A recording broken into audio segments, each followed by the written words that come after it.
Hello everyone, this is Sahana, your social science tutor from PARIKSHE. So ಇವತ್ತು ನಾವು ನಮ್ಮ third chapter ಆದಂತೆ the impact of British rule in ಇಂಡಿಯಾನ continue ಮಾಡ್ತಾ ಇದ್ದೀವಿ. ಆ್ಯಂಡ್ ಇವತ್ತಿನ ಟಾಪಿಕ್ ಏನಾಗಿದೆಯಪ್ಪ ಅಂತಂದರೆ the acts under the British East India Company.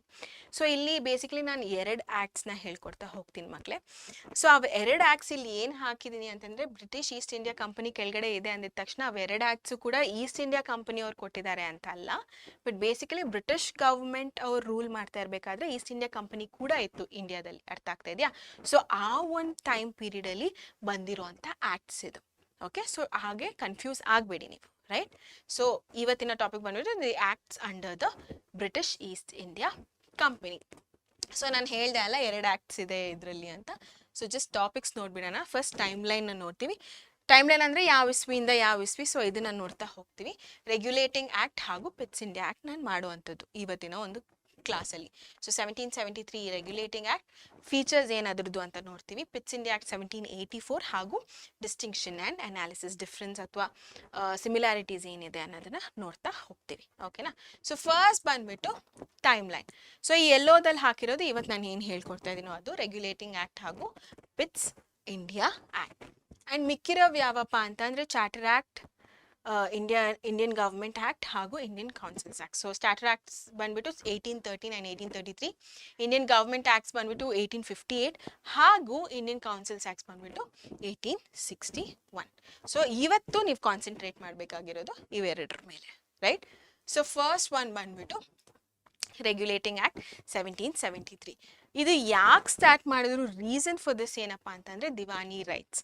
So ಈ ದಿವಾನಿ ರೈಟ್ಸ್ ಅನ್ನೋದನ್ನು ಮಿಸ್ಯೂಸ್ ಮಾಡಿದ ಕಾರಣಕ್ಕೆ ಈ ಒಂದು ರೆಗ್ಯುಲೇಟಿಂಗ್ ಆ್ಯಕ್ಟ್. ನಾನು ಆಲ್ರೆಡಿ ಹೇಳಿದ್ದೀನಿ, ರೆಗ್ಯುಲೇಟ್ ಅಂತ ಅಂದರೆ ಕಂಟ್ರೋಲ್ ಮಾಡೋದು ಅಂತ. ಇವಾಗ ಫ್ಯಾನ್ ಕಂಟ್ರೋಲ್ ಮಾಡೋದಕ್ಕೆಲ್ಲ ರೆಗ್ಯುಲೇಟರ್ನ ಯೂಸ್ ಮಾಡ್ತೀವಲ್ಲ, ಸೊ ದ ಸೇಮ್ ಥಿಂಗ್, ಅದನ್ನು ನೆನ್ಪಿಟ್ಕೊಂಡಿರಿ. ಸೊ ಅದನ್ನು ಕಂಟ್ರೋಲ್ ಮಾಡಬೇಕು ಅಂತ ಈ ಒಂದು ರೆಗ್ಯುಲೇಟಿಂಗ್ ಆ್ಯಕ್ಟ್ನ ತರ್ತಾರೆ, ಆಯಿತಾ? ಸೊ ದಿವಾನಿ ರೈಟ್ 1765 ಅಲ್ಲಿ ಸ್ಟಾರ್ಟ್ ಆಗೋದು. Company officials misuse this provision became rich in a corrupt way. So ತುಂಬ ಭ್ರಷ್ಟಾಚಾರ ಅನ್ನೋದು ನಡೆಯುತ್ತೆ, ಆಯಿತಾ? ಸೊ ದುಡ್ಡು ಮಾಡ್ಕೊಳ್ಳೋದಕ್ಕೆ ಕಾರಣ ಅವ್ರು ಏನು ಮಾಡ್ತಾರಪ್ಪ ಅಂತಂದರೆ ದಿವಾನಿ ರೈಟ್ಸ್ನ ಮಿಸ್ಯೂಸ್ ಮಾಡ್ಕೊತಾ ಹೋಗ್ತಾರೆ. ಓಕೆ, ಸೊ ನೆಕ್ಸ್ಟ್ ಏನಪ್ಪ ಅಂತಂದರೆ ಇವ್ರು ಯಾರಿದ್ದಾರೆ, ಎಡ್ಮಂಡ್ ಬರ್ಕ್. ಸೊ ಇವ್ರು ಏನು ಮಾಡ್ತಾರೆ, member of this British parliament criticise the tax payment by East India company as criminal tax. ಅರ್ಥ ಆಗ್ತಾ ಇದೆ? ಸೊ ಅವ್ರು ಈ ಥರ ಕಮೆಂಟ್ ಮಾಡಿದ್ದು ಕರೆಕ್ಟ್ ಇರಲಿಲ್ಲ, ಆಯಿತಾ? ಸೊ ಕ್ರಿಮಿನಲ್ ಟ್ಯಾಕ್ಸ್ ಅಂತ ಅವ್ರೇನು ಹೇಳ್ತಾರೆ, ಕಮೆಂಟ್ ಮಾಡ್ತಾರೆ. ಯಾರಿಗೆ? ಈಸ್ಟ್ ಇಂಡಿಯಾ ಕಂಪನಿಯವರಿಗೆ. ಸೊ ಅದೊಂದು ರೀಸನ್ ಆಗುತ್ತೆ. ಇನ್ನೊಂದು ಏನಪ್ಪ ಅಂತಂದರೆ ದ ರೆಗ್ಯುಲೇಟಿಂಗ್ ಆ್ಯಕ್ಟ್. ಸೊ ಈ ಒಂದು ಕಾರಣಕ್ಕೆ the regulating act implemented to control the corrupt officers as the corrupt officers became a threat to the political system of England. So ಡೈರೆಕ್ಟಾಗಿ ಅವ್ರಿಗೆ ಎಕನಾಮಿಕಲಿ ಅದು ಹೊಡಿತಾ ಇತ್ತು. ಫಸ್ಟ್ ಆಫ್ ಆಲ್ ಕರಪ್ಷನ್ ಜಾಸ್ತಿ ಆಗಿದೆ, ಅಟ್ ದ ಸೇಮ್ ಟೈಮ್ ಇವ್ರು ಬೇರೆ ಈ ಥರ ಒಂದು ಕಮೆಂಟ್ನ ಪಾಸ್ ಮಾಡಿದ್ದಾರೆ. ಸೊ ಆ ಒಂದು ಕಾರಣಕ್ಕೆ ಈ ರೆಗ್ಯುಲೇಟಿಂಗ್ ಆ್ಯಕ್ಟ್ ಇದನ್ನೆಲ್ಲ ಕಂಟ್ರೋಲ್ ಮಾಡಬೇಕು ಅನ್ನೋ ಒಂದು ಕಾರಣಕ್ಕೆ 1773 ರೆಗ್ಯುಲೇಟಿಂಗ್ ಆ್ಯಕ್ಟ್ನ ತರ್ತಾರೆ. ಅರ್ಥ ಆಯ್ತಾ? ಎಸ್. ಸೊ ಫೀಚರ್ಸ್ ಏನು ಅಂತ ನೋಡೋಣ one by one. Yeah, so before the implementation of the act there were 3 presidencies under British rule. ಅದು ಯಾವ್ದಾದಪ್ಪ ಅಂತಂದರೆ ಬೆಂಗಾಲ್, ಬಾಂಬೆ ಹಾಗೂ ಮದ್ರಾಸ್. ಸೊ ಈ 3 ಪ್ರೆಸಿಡೆನ್ಸೀಸು ಬ್ರಿಟಿಷ್ ಅವ್ರ ಕೆಳಗಡೆ ಇತ್ತು. ಯಾವಾಗ ಈ ಒಂದು ಈ ಒಂದು ಆ್ಯಕ್ಟ್ ಏನಿದೆ ರೆಗ್ಯುಲೇಟಿಂಗ್ ಆ್ಯಕ್ಟ್, ಇದು ಸ್ಟಾರ್ಟ್ ಮಾಡೋದಕ್ಕಿಂತ ಮುಂಚೆ, ಆಯಿತಾ? So all of these 3 were independent administrative units. ಅಂದರೆ ಅವರ ಸಪ್ರೇಟ್ ಗವರ್ನರ್ ಜನರಲ್ಸ್ ಇರ್ತಾ ಇದ್ರು. ಸೊ ಅವ್ರು ಸಪ್ರೇಟಾಗಿ ನೋಡ್ಕೋತಾ ಇದ್ರು, ಆಯಿತಾ? ಅಡ್ಮಿನಿಸ್ಟ್ರೇಷನ್ನ ನೋಡ್ಕೋತಾ ಇದ್ರು. Under regulating act the Bengal presidency gain control over the other 2 ಪ್ರೆಸಿಡೆನ್ಸೀಸ್. ಅಂದರೆ ಈ ಒಂದು ಫೀಚರಲ್ಲಿ ನಾವೇನು ತಿಳಿತಾ ಇದ್ದೀವಿ ಅಂತ ಅಂದರೆ ಈ ಒಂದು ಆ್ಯಕ್ಟ್ ಬಂದ ಮೇಲೆ ಬೆಂಗಾಲ್ದು ಎತ್ತಿದ ಕೈ ಆಗುತ್ತೆ. ಸೊ ಬೆಂಗಾಲ್ ಕೆಳಗಡೆ ಬಾಂಬೆ ಹಾಗೂ ಮೆಡ್ರಾಸ್ ಹೋಗುತ್ತೆ. ನೋಡಿ ಇಲ್ಲಿ, ಸೊ ಬ್ರಿಟಿಷ್ ರೂಲ್ ಈ 3ರಲ್ಲೂ ಇರುತ್ತೆ, ಬಟ್ ಇಂಡಿಪೆಂಡೆಂಟ್ ಆಗಿರುತ್ತೆ. ಈ ಒಂದು ಆ್ಯಕ್ಟ್ ಬಂದ ಮೇಲೆ ಈ ಒಂದು ಬಾಂಬೆ ಹಾಗೂ ಮಡ್ರಾಸ್ ಕಂಟ್ರೋಲ್ ಎರಡೂ ಬೆಂಗಾಲ್ಗೆ ಹೋಗುತ್ತೆ. ಅರ್ಥ ಆಯ್ತಾ? ಸೊ ಇದು ಫಸ್ಟ್ ಫೀಚರ್ ಆಗಿದೆ. ನೆಕ್ಸ್ಟ್ ಒನ್ ಏನಪ್ಪ ಅಂತಂದರೆ the governor general of Bengal became governor general of the 3 presidencies. So ಇವಾಗ ಗವರ್ನರ್ ಜನರಲ್ ನಾನು ಏನು ಹೇಳಿದ್ದೆ, ಇಂಡಿವಿಜುವಲ್ ಆಗಿ ಇಂಡಿಪೆಂಡೆಂಟ್ ಆಗಿ ಅಡ್ಮಿನಿಸ್ಟ್ರೇಷನ್ ಮಾಡ್ತಾ ಇದ್ರು, ಅಂದರೆ ಅವ್ರದ್ದೇ ಆದ ಗವರ್ನರ್ ಜನರಲ್ ಇರ್ತಾ ಇದ್ರು. ಬಟ್ ಇವಾಗ ಏನಾಯ್ತಪ್ಪ ಅಂತಂದರೆ, ಸೊ ಇವೆರಡು ಬೆಂಗಾಲ್ ಕೆಳಗಡೆ ಹೋಗಿದ್ರಿಂದ ಬೆಂಗಾಲ್ ಗವರ್ನರ್ ಜನರಲ್ಲೇ ಬಾಂಬೆ ಹಾಗೂ ಮಡ್ರಾಸ್ಗೆ ಕೂಡ ಗವರ್ನರ್ ಜನರಲ್ ಆಗಿದ್ರು. ಆಯ್ತಾ? ಸೊ ಅದೊಂದು ಮೇನ್ ಫೀಚರ್ ಆಗಿರುತ್ತೆ. ಥರ್ಡ್ ಒನ್ ಏನಪ್ಪ ಅಂತಂದರೆ, the governor general was authorised to direct exercise control and supervise over the other 2 presidencies. So ಒಬ್ಬ ಗವರ್ನರ್ ಜನರಲ್ ಏನು ಮಾಡ್ತಾರೆ ಅದು ಅವರ ಒಂದು ಪ್ಲೇಸಿಗೆ ಆಬ್ವಿಯಸ್ಲಿ ಮಾಡ್ತಾರೆ. ಬಟ್ ಇಲ್ಲಿ ಏನಾಯ್ತಪ್ಪ ಅಂತಂದರೆ, ಅವರ ಒಂದು ಪ್ಲೇಸ್ ಅಂದರೆ ಬೆಂಗಾಲ್ ಬಿಟ್ಟು ಅದ್ರ ಜೊತೆಗೆ ಬಾಂಬೆ ಹಾಗೂ ಮಡ್ರಾಸ್ ಎರಡಕ್ಕೂ ನೋಡ್ಕೋಬೇಕಿತ್ತು. ಆಯಿತಾ? ಸೊ ನಾನು ಪ್ರೀವಿಯಸ್ ಫೀಚರ್ ಏನಿತ್ತು, ಎಲ್ಲದಕ್ಕೂ ಅವರೇ ಗವರ್ನರ್ ಜನರಲ್ ಅಂತ. ಅಂದರೆ ಗವರ್ನರ್ ಜನರಲ್ ಮಾಡೋ ಕೆಲಸ 3 ಪ್ರದೇಶಗಳಲ್ಲೂ ಮಾಡಬೇಕಲ್ವಾ? ಆಯಿತಾ? ಸೊ ಆ 3 ಪ್ರದೇಶಗಳಲ್ಲೂ ಗವರ್ನರ್ ಜನರಲ್ಲೇ ನೋಡ್ಕೋತಾ ಇದ್ರು, ಬೆಂಗಾಲ್, ಬಾಂಬೆ ಹಾಗೂ ಮಡ್ರಾಸ್. ಆಯಿತಾ? ಎಸ್.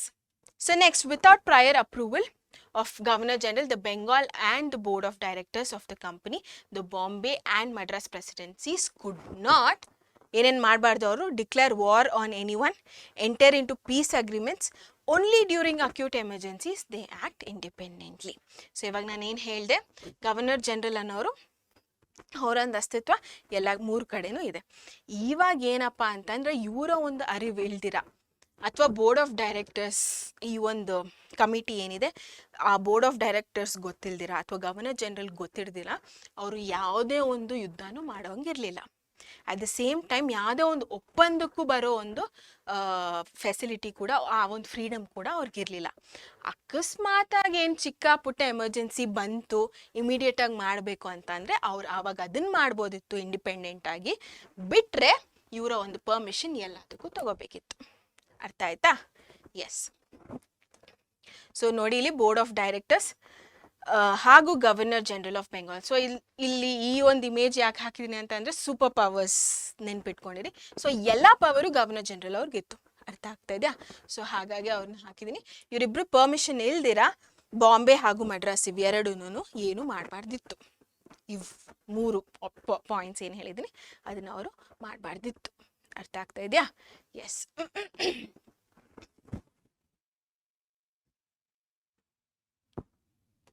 ನೆಕ್ಸ್ಟ್ ಫೀಚರ್ ಏನಪ್ಪ ಅಂತಂದರೆ, according to this act supreme court was established in Calcutta.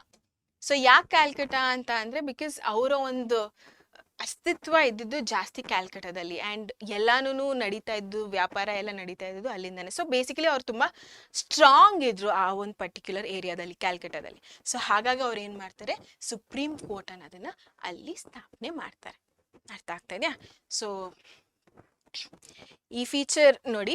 So in this central court 1 chief justice and 3 ordinary judges were officiating. So ಇಲ್ಲಿ ನೋಡ್ಬೋದು, ಅಂದರೆ ಒಬ್ಬ ಜಡ್ಜು ಮತ್ತು 3 ಜನ ಲಾಯರ್ಸ್ ಇರ್ತಾರೆ ಅಂತ, ಸಿಂಪಲ್ ಲ್ಯಾಂಗ್ವೇಜಲ್ಲಿ ಹೇಳಬೇಕು ಅಂತ ಅಂದರೆ. ಸೊ ಇದೆಲ್ಲ ಫೀಚರ್ಸು. ಸೊ ಇದೆಲ್ಲ ಯಾಕೆ ಮಾಡಿದ್ರು ಮಕ್ಕಳೇ? ಮೇನ್ ಫೀಚರ್ಸ್ ಅಂತ ಹೇಳ್ತಾ ಇದ್ದೀವಲ್ಲ, definitely like this the act aimed at regulating the company affairs. So definitely control ಮಾಡೋದಕ್ಕೆ, ಅರ್ಥ ಆಗ್ತಿದೆ, ಈ ಒಂದು ಕರಪ್ಷನ್ನ ಕಂಟ್ರೋಲ್ ಮಾಡೋದಕ್ಕೆ ಇಷ್ಟೆಲ್ಲ ತಗೋಬರ್ತಾರೆ. ಓಕೆನಾ? Affairs and it's administration in India under the control of the British government. ಅರ್ಥ ಆಯ್ತಾ? ಎಸ್. ಸೊ ನೆಕ್ಸ್ಟ್ ಬಂದ್ಬಿಟ್ಟು ಪಿಟ್ಸ್ ಇಂಡಿಯಾ ಆ್ಯಕ್ಟ್ 1784 ಆಗೋದು. ಸೊ ಪಿಟ್ಸ್ ಅನ್ನೋರು ಬೇಸಿಕಲಿ ಬ್ರಿಟನ್ನಲ್ಲಿ ಅವರು ಪಾರ್ಲಿಮೆಂಟಲ್ಲಿ ಒಂದು ಪ್ರೈಮ್ ಮಿನಿಸ್ಟರ್ ಪೊಸಿಷನಲ್ಲಿ ಇರ್ತಾರೆ. ಸೊ ವಿಲಿಯಂ ಪಿಟ್ಸ್ ಅಂತ. ಸೊ ಅವರು ಸ್ಟಾರ್ಟ್ ಮಾಡೋದ್ರಿಂದ ಪಿಟ್ಸ್ ಇಂಡಿಯಾ ಆ್ಯಕ್ಟ್ ಅಂತ ಕರಿತೀವಿ. ಓಕೆನಾ? ಸೊ ಇಲ್ಲಿ ನೋಡಿ, there were many inconsistencies in regulating act of 1773.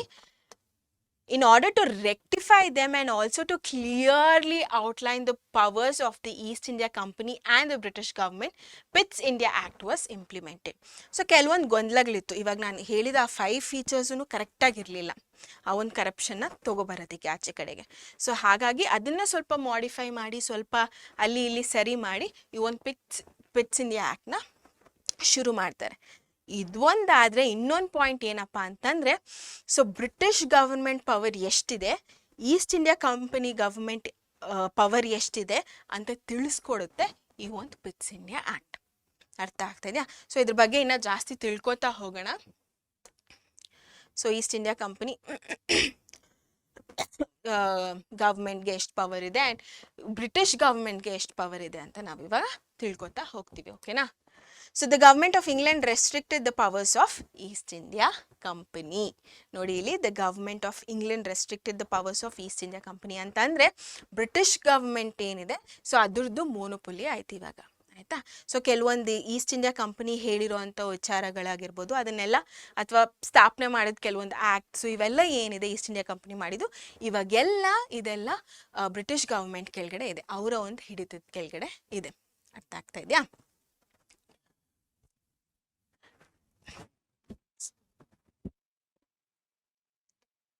Yes. Another important aspect of this act was the establishment of board of controllers consisting of 6 commissioners. ಅಂದ್ರೆ ಇವಾಗ ಈ ಒಂದು ಬೋರ್ಡ್ ಆಫ್ ಡೈರೆಕ್ಟರ್ಸ್ ಯಾರಿದ್ರು ಅದು ಇವಾಗ ರೀಪ್ಲೇಸ್ ಆಗಿದೆ ಬೋರ್ಡ್ ಆಫ್ ಕಂಟ್ರೋಲರ್ಸ್. ಆಯ್ತಾ? So board of controllers ಅಂತ ಕರಿತೀವಿ, it is no more board of directors. ಓಕೆನಾ? ನೋಡಿ ಇಲ್ಲಿ. So the board had powers to direct and control the issues related to land taxes, military and civil areas. So land tax ಅಂದರೆ ಭೂಮಿ ಮೇಲೆ ಬರ್ತಾ ಇದ್ದಂಥ ಒಂದು ಕಂದಾಯ ಇರ್ಬೋದು, ಮಿಲಿಟ್ರಿ, ಸೊ ಆರ್ಮಿ ಇದ್ರ ಬಗ್ಗೆ, ಅಥವಾ ಸಿವಿಲ್ ಏರಿಯಾಸ್ ಏನಾದರೂ ಪ್ರಾಬ್ಲಮ್ ಇದ್ದರೆ ಸೊ ಇದನ್ನೆಲ್ಲ ನೋಡ್ಕೋತಾ ಇದ್ದಿದ್ದು ಈ ಬೋರ್ಡ್ ಆಫ್ ಕಂಟ್ರೋಲರ್ಸ್. ಸೊ ಈ 6 ಜನ ಯಾರಿದ್ದಾರೆ, 6 ಕಮಿಷನರ್ಸ್ ಯಾರಿದ್ದಾರೆ, ಸೊ ಇವ್ರು ಅದನ್ನೆಲ್ಲ ನೋಡ್ಕೋತಾ ಇದ್ರು. ಸೊ ಇದೆಲ್ಲ ಬರ್ತಾ ಇರೋದು ಬ್ರಿಟಿಷ್ ಗವರ್ಮೆಂಟ್ ಕೆಳಗಡೆ. ಇವಾಗ ಗೊತ್ತಾಗ್ತಾ ಇದೆಯಾ ನಿಮಗೆ difference? I am no more talking about East India Company. ಅರ್ಥ ಆಗ್ತಾ ಇದೆಯಾ? ಸೊ ಇದೆಲ್ಲ ಚೇಂಜಸ್ ಏನು ಯಾರು ಮಾಡ್ತಾ ಇರೋದು? ಬ್ರಿಟಿಷ್ ಗವರ್ಮೆಂಟ್ ಅವರು. ಓಕೆನಾ? So it declared that the areas under the possession of East India Company were integral part of British Empire. Hence the government of England was the ultimate ruler of India. ಗೊತ್ತಾಗ್ತಾ ಇದೆಯಾ? So ಅವ್ರು ಏನು ಹೇಳ್ತಾರಪ್ಪ ಅಂತಂದರೆ East India company ಅನ್ನೋದು ಈ British government ಈ ಒಂದು ದೊಡ್ಡ ಸಾಮ್ರಾಜ್ಯದ ಕೆಳಗಡೆ ಒಂದು ಚಿಕ್ಕ ಪೋರ್ಷನ್ ಆಗಿದೆ, ಬಿಟ್ಟರೆ ಈಸ್ಟ್ ಇಂಡಿಯಾ ಕಂಪನಿ ಇದೆ ಎತ್ತಿದ ಕೈ ಅಲ್ಲ ಅನ್ನೋದನ್ನ ಕ್ಲಿಯರ್ ಆಗಿ ಹೇಳ್ತಾರೆ, ಡಿಕ್ಲೇರ್ ಮಾಡ್ತಾರೆ. ಅರ್ಥ ಆಗ್ತಾ ಇದೆಯಾ? ಸೊ ಆ ಒಂದು ಡಿಫ್ರೆನ್ಸ್ನ ಕೂಡ ನಾವಿಲ್ಲಿ ನೋಡ್ಬೋದು. ಎಸ್, ಸೊ ಬ್ರಿಟಿಷ್ ಗವರ್ಮೆಂಟ್ ನಾನೇ ರಾಜ ಅಂತ, ಸೊ ಸಿಂಹ ಕಾಡಿಗೆ ರಾಜ ಅಲ್ವಾ, ಸೊ ನಾನು ಹಾಗೆ ರೆಪ್ರೆಸೆಂಟ್ ಮಾಡಿದ್ದೀನಿ. ಸೊ ಭಾರತಕ್ಕೆ ನಾನೇ ರಾಜ ಅಂತ ಬ್ರಿಟಿಷ್ ಗವರ್ಮೆಂಟ್ ಅವರು ಡಿಕ್ಲೇರ್ ಮಾಡ್ತಾರೆ. ಅರ್ಥ ಆಗ್ತಾ ಇದೆಯಾ? ಎಸ್.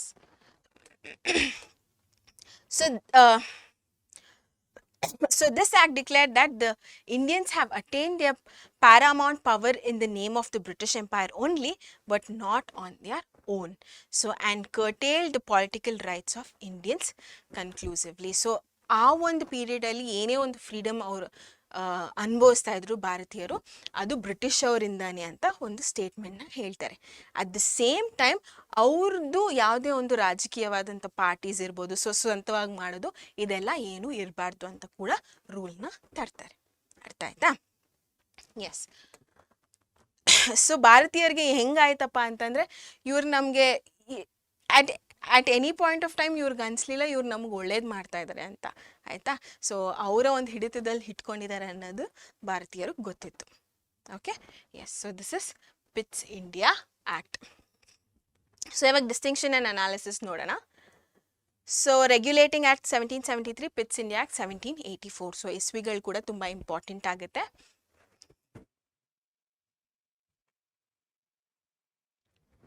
ಸೊ ನೋಡಿ ಇಲ್ಲಿ, to control corrupt officers to correct and clear the power of East India Company. So ಇದು ಸ್ಟಾರ್ಟ್ ಮಾಡೋದು ಕರಪ್ಟ್ ಆಫೀಸರ್ಸ್, ಈ ದಿವಾನಿ ರೈಟ್ಸ್ ಎಲ್ಲ ಯೂಸ್ ಮಾಡಿಕೊಂಡು ಕರಪ್ಟ್ ಆಗಿರ್ತಾರಲ್ಲ, ಭ್ರಷ್ಟಾಚಾರ ಜಾಸ್ತಿ ಆಗಿರುತ್ತೆ, ಅದನ್ನ ಕಂಟ್ರೋಲ್ ಮಾಡೋದಕ್ಕೆ ಇಲ್ಲಿ to correct and clear the powers of East India Company. East India Company ನಾವೇ ರಾಜ, ನಾವೇ ದೊಡ್ಡವರು ಅಂತ ಅನ್ಕೋತಾ ಇದ್ರು ಅಲ್ವಾ. ಸೊ ಅದೆಲ್ಲಪ್ಪ ಸೀನು, ನಾವು ದೊಡ್ಡವರು ಅಂತ ಹೇಳೋದಕ್ಕೆ ಈ ಒಂದು ಪಿಟ್ಸ್ ಇಂಡಿಯಾ ಆ್ಯಕ್ಟ್ನ ಸ್ಟಾರ್ಟ್ ಮಾಡ್ತಾರೆ. ಓಕೆನಾ? So Bengal presidency, capital, governor general. ಓಕೆನಾ? ಸೊ ಇಲ್ಲಿ restricted East India Company. So ಇಲ್ಲಿ ಬೆಂಗಾಲ್ ಪ್ರೆಸಿಡೆನ್ಸಿ ಕ್ಯಾಪಿಟಲ್ ಆಗುತ್ತೆ. ಸೊ ಇರೋ 3 ಪ್ರೆಸಿಡೆನ್ಸೀಸಲ್ಲಿ ಬೆಂಗಾಲ್ ಅನ್ನೋದು ಕ್ಯಾಪಿಟಲ್ ಆಗ್ತಾ ಹೋಗುತ್ತೆ. ಆಯಿತಾ? ಬಟ್ ಇಲ್ಲಿ ಆ ಒಂದು ಈಸ್ಟ್ ಇಂಡಿಯಾ ಕಂಪನಿ ಅನ್ನೋದನ್ನು ಅವರು ಅವರ ಒಂದು ಹೇಳಿಕೆಗಳೇನಿದೆ ಅದನ್ನು ರಿಸ್ಟ್ರಿಕ್ಟ್ ಮಾಡ್ತಾ ಹೋಗ್ತಾರೆ. ಸೊ ಇಲ್ಲಿ ನೀವು ನೋಡ್ಬೋದು, ಇಲ್ಲಿ ಸ್ವಲ್ಪ ಅವರ ಒಂದು ಪ್ರಾಮಿನೆನ್ಸ್ ಇದೆ, ಬಟ್ ಇಲ್ಲಿ ಅವರು ಅದನ್ನು ಕಳ್ಕೊತಾರೆ. ಅಂದರೆ ಈಸಿಯಾಗಿ ಹೇಳ್ಬಿಡ್ತಾರೆ ಬ್ರಿಟಿಷ್ ಗವರ್ಮೆಂಟ್, ಇಲ್ಲ ಇದೆಲ್ಲ ಸೀನು, ನಾವೇ ದೊಡ್ಡವರು ಅಂತ. ಆಯಿತಾ? ಸೊ ಜಿ ಅಂದರೆ governor general. Full control over other presidencies. ಇಲ್ಲಿ ಬೋರ್ಡ್ ಆಫ್ ಡೈರೆಕ್ಟರ್ಸ್ ರೀಪ್ಲೇಸ್ ಆಗಿದ್ದಾರೆ ಇವಾಗ ಬೋರ್ಡ್ ಆಫ್ ಕಮಿಷನರ್ಸ್ ಆಗಿ. ಸೊ ಇಲ್ಲಿ 6 ಕಮಿಷನರ್ಸ್ ಇರ್ತಾರೆ. ಸೊ ಅವರು ಮಿಲಿಟರಿ, ಸಿವಿಲ್ ಹಾಗೂ ಲ್ಯಾಂಡ್ ಟ್ಯಾಕ್ಸಸ್ನ ನೋಡ್ಕೋತಾ ಇದ್ರು. ಸೊ ಅಲ್ಲಿನ ಬೋರ್ಡ್ ಆಫ್ ಡೈರೆಕ್ಟರ್ಸ್ ಇರ್ತಾರೆ. So board of directors governor ಜನರಲ್ಲೇ ಮುಖ್ಯ ಆಗಿರ್ತಾರೆ ಅಲ್ಲಿ. ಸೊ ಬೇರೆ ಪ್ರೆಸಿಡೆನ್ಸೀಸ್ ಅಂದರೆ ಮಡ್ರಾಸ್ ಹಾಗೂ ಬಾಂಬೆ ಏನಾದರೂ ಒಂದು ಡಿಸಿಷನ್ ತೊಗೋಬೇಕಂದ್ರೆ ಅವ್ರನ್ನೇ ಕೇಳಬೇಕಿತ್ತು. ಬಟ್ ಇಲ್ಲಿ ಬೋರ್ಡ್ ಆಫ್ ಕಮಿಷನರ್ಸ್ ಹಾಗೆ ರೀಪ್ಲೇಸ್ ಆಗಿದ್ದಾರೆ. ಓಕೆನಾ? Except for emergencies the board of directors governor general approve war and peace. ನಾನು ಹೇಳಿದೆ ಅಲ್ಲ, ಬಾಂಬೆ ಹಾಗೂ ಮಡ್ರಾಸ್ ಪ್ರಿನ್ಸಿಪಾಲಿಟೀಸ್ ಅಥವಾ ಪ್ರೆಸಿಡೆನ್ಸೀಸ್ ಇವ್ರನ್ನ ಕೇಳಬೇಕಿತ್ತು ಅಂತ. The British empire controls East India company and areas under it. So ಇಲ್ಲಿಗೆ ಬರೋ ಅಷ್ಟೊತ್ತಿಗೆ ಸಿಚುವೇಶನ್ ಚೇಂಜ್ ಆಗಿಬಿಡುತ್ತೆ. ಇಲ್ಲಿ ಈಸ್ಟ್ ಇಂಡಿಯಾ ಕಂಪನಿ ಏನು ಹೇಳಿತ್ತೋ ಇಲ್ಲಿ ಹೇಳಿರೋದು ನಾನು ಹಾಕಿದ್ದೀನಿ. ಇಲ್ಲಿಗೆ ಬರೋ ಅಷ್ಟೊತ್ತಿಗೆ ಈಸ್ಟ್ ಇಂಡಿಯಾ ಕಂಪನಿ ಅನ್ನೋದೇ ಅವರ ಒಂದು ಪವರ್ಸ್, ಅವರ ಒಂದು ಅಸ್ತಿತ್ವದಲ್ಲಿ ಇರೋದಿಲ್ಲ. ಆಯಿತಾ? ಸೊ ಅದು differences. So supreme court establish in India stop political rights of Indians. So ಇಲ್ಲಿ ಕ್ಯಾಲ್ಕಟಾದಲ್ಲಿ ಸುಪ್ರೀಂ ಕೋರ್ಟ್ ಅನ್ನೋದನ್ನು ಸ್ಟಾರ್ಟ್ ಮಾಡ್ತಾರೆ.